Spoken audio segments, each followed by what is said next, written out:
Jacob's Well tragedy.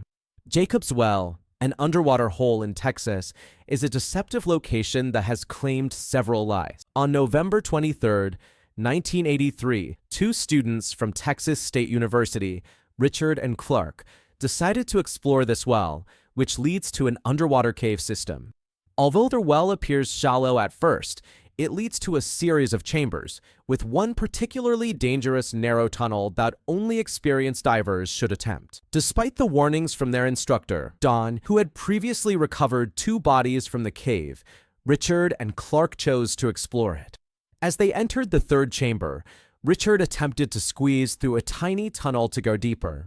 He removed his oxygen tank to fit through the small passage, but in doing so, he made a critical mistake. Soon, Clark realized Richard was suffocating and quickly handed him his regulator. They managed to get through the tight squeeze and began heading back toward the exit, but they mistakenly swam into a dead-end tunnel, thinking it led to the surface. With their oxygen running out, Clark managed to escape to the surface, but Richard drowned. Don, their instructor, arrived shortly after, shocked to see his students in danger. Richard's tragic death serves as a stark reminder of the risks involved in cave diving, especially for those with limited experience.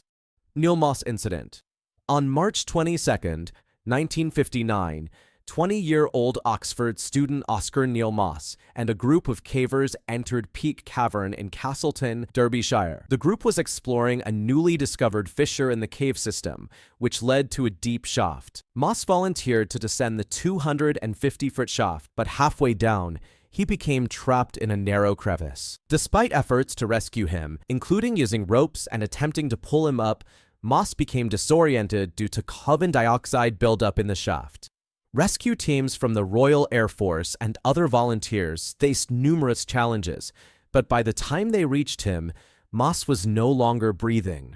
The cave shaft was sealed, and it was named the Moss Chamber in his memory. Nutty Putty Cave Tragedy.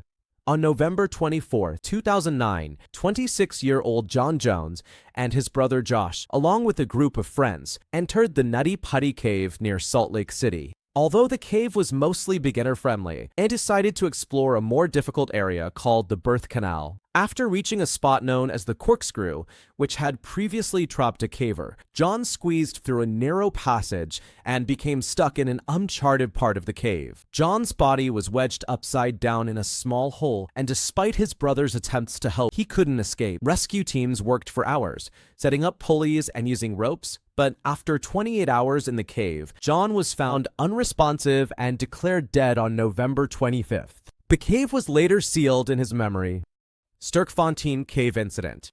On September 29, 1984, Nuno Gomes, along with friends Peter Verhulstel and Malcolm, set out to explore the unmapped sections of Sturkfontein Cave in South Africa. They laid a guideline from the entrance to Milner Hall, a wet cave area, and after successfully mapping it, they decided to follow the new guideline back out. After reaching the air pocket, Nuno and Malcolm noticed Peter was no longer behind. They found Peter had taken a side tunnel, but assumed he had gone down another exit. When they resurfaced, Peter was still missing, and despite hours of searching, they found no trace of him. The search was called off after a long and unsuccessful attempt. What no one knew was that Peter had been trapped in a side passage and had been waiting in the dark. He was found 14 days later, starving and dead, in a small room. His body was discovered near a message he left for his family.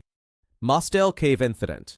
On June 24th, 1967, a group of 10 cavers set out to explore Mossdale Cavern, a cave known for its tight passages and limited standing space. After a few hours of exploration, 4 cavers decided to return to the surface, feeling the cave was more difficult than expected. The remaining cavers continued deeper into the cave, reaching a narrow passage known as the Marathon Passage, which was only 18 inches wide and 12 inches tall, with a small stream running through it. But soon after, rain began to fall outside, and the water levels in the cave began to rise. The cavers decided to head back to the entrance. Unfortunately, outside, a leak began to form around the cave's entrance due to the rising water, trapping the cavers inside. Rescue teams worked tirelessly, pumping water and oxygen into the cave, hoping the cavers had reached a higher, safer chamber. Sadly, all 6 cavers drowned before they could be rescued.